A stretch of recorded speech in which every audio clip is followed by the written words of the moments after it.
Sida, sikurse ju e thatë, gjykata e posaçme vendosi të shtyjë seancën e radhës dhe të caktoi datën 19 janar për zhvillimin e seancës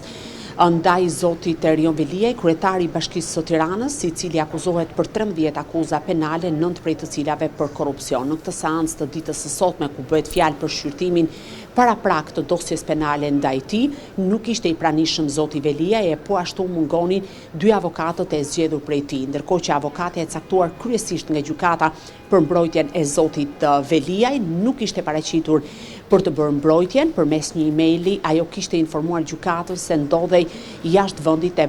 për këtë arsye ishte në pamundësi për të qenë pjesë e seancës dhe kërkonte shtyrjen e saj për një datë tjetër. Sikurse thash,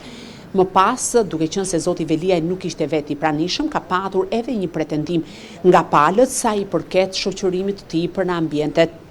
e gjykatës. Sipas policisë së burgjeve, rezulton se kryetari i Bashkisë së Tiranës, zoti Erion Veliaj, ka qenë që nga ora 7 e mëngjesit në pritje të furgonit për të shoqëruar nga paraburgimi i Durrësit për në drejtim të gjykatës së posaçme. Pretendohet përmes avokatëve dhe njerëzve pranë zotit Veliaj që furgoni i shoqërimit ka mbritur në Durrës rreth orës 9 në një kohë që në gjykatën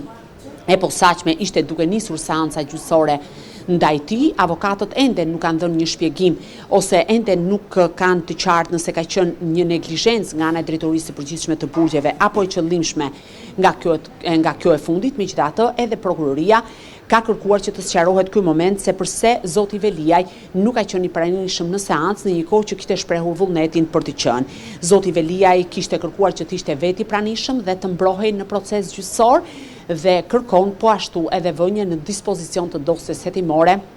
sepse siç dihet ka një debat me zyrtarëve të lartë të arrestuar dhe prokurorisë posaçme sa i përket mënyrës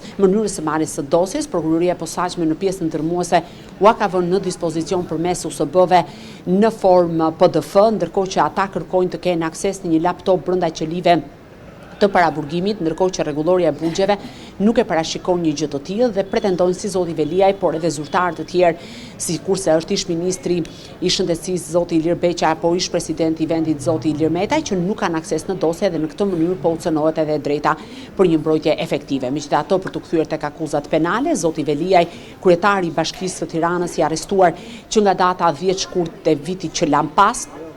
akuzohet për 13 akuza penale. Ai dyshohet se ka favorizuar biznesmen të njohur në Tiranë dhe më pas ka përfituar para përmes kompanive dhe OJF-ve që drejtonte bashkëshortja e tij Ajola Xoza, e cila po ashtu është në mesin e 30 të pandehurve. Nën akuzë janë edhe një numër i madh biznesmenësh të njohur në kryeqytet, si dhe ish deputetja e Partisë Socialiste Klotilda Bushka, e cila ka kryer veprime sipas fakt që pengonin zbardhjen e së vërtetës, të ndryshe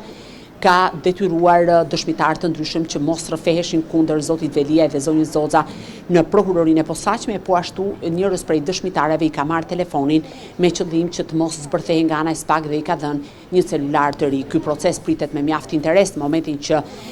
pra kur të kalojë në seancë plenare dhe në proces në themel me dyert të hapura, sepse për momentin seanca është me dyert të mbyllura pasi gjykimi është paraprak. Shumë faleminderit Flodi për gjitha informacionet dhe detajet. Faleminderit juve. Mirë, ne do